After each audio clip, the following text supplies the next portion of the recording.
audience auditing with Twitter ads. Go to campaigns, check off the one campaign that you want to audit the audience for, because if you check off multiple ones, it's going to give you an error. And then you go over to this tab on the right called Audiences, click that. What I can do first is click location, and I can see, okay, all the impressions and spend are in the United States. That's good, that's what I want it. Go down to platforms. We see that most of the impressions are in iOS. Second would be desktop, and third is Android. So you need to think about, is that appropriate in your case? Do you expect to serve most of your ads to people on iPhones? And if so, that's great. But if you're trying to focus on like a desktop audience, people that maybe are actually going to interact with your demo experience, and maybe they're not likely to do that on mobile, then you'll probably want to exclude this from your targeting. You can also see that most of the links are coming from there. So if that makes sense, that's great for you. Interests, not showing anything here. We can go down to languages.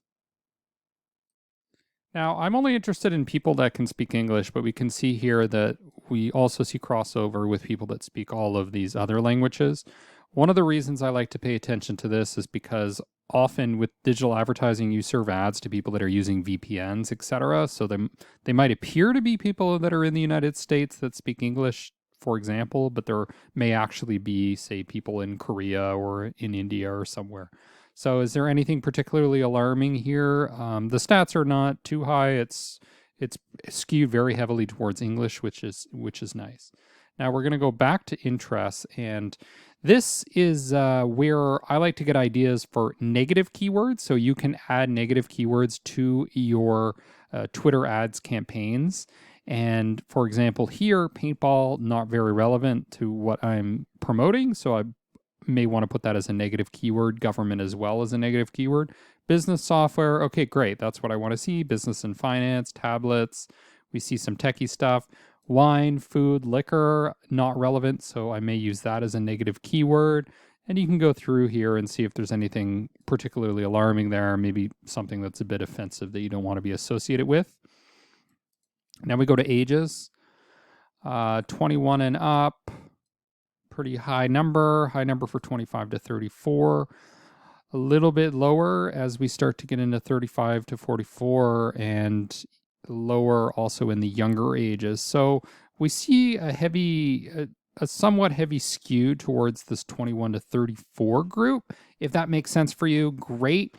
If not, what you might want to do is put in some more narrow demographic targeting, or separate the groups to make sure there's not too much bias towards this group. For example, senior executives might be more in this age range, so that might be a separate campaign where you're going to bid more per impression than you would with the younger ages, such as this one.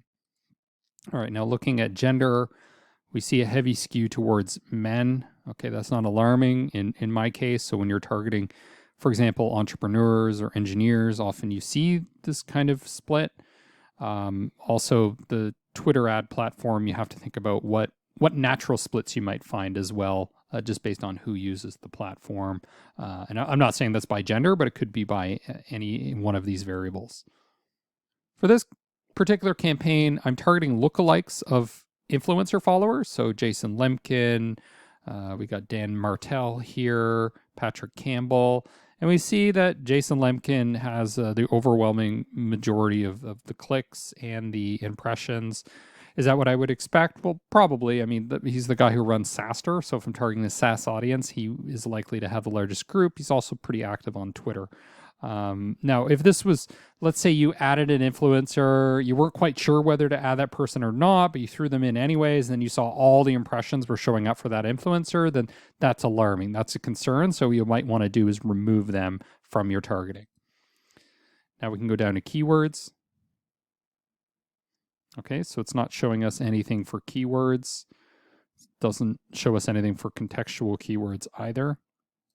Go down to conversations. Again, nothing. Post engagers. Nothing. So in this case, there was nothing too alarming except some of the interests that people had that were irrelevant. So just to be safe, what you can do is you can put those in as negative keywords. And we can do that here in the ad group. So you can see here that I'm not actually targeting keywords for this campaign. I'm targeting these influencers, so lookalikes of these influencers' followers, but I can still put in negative keywords. So I excluded paintball, government, wine, foodie news, liquor. So what we do is you just select this drop down, hit exclude. We could put anything here, like I could put in, for example, Netflix and check that off as a negative keyword.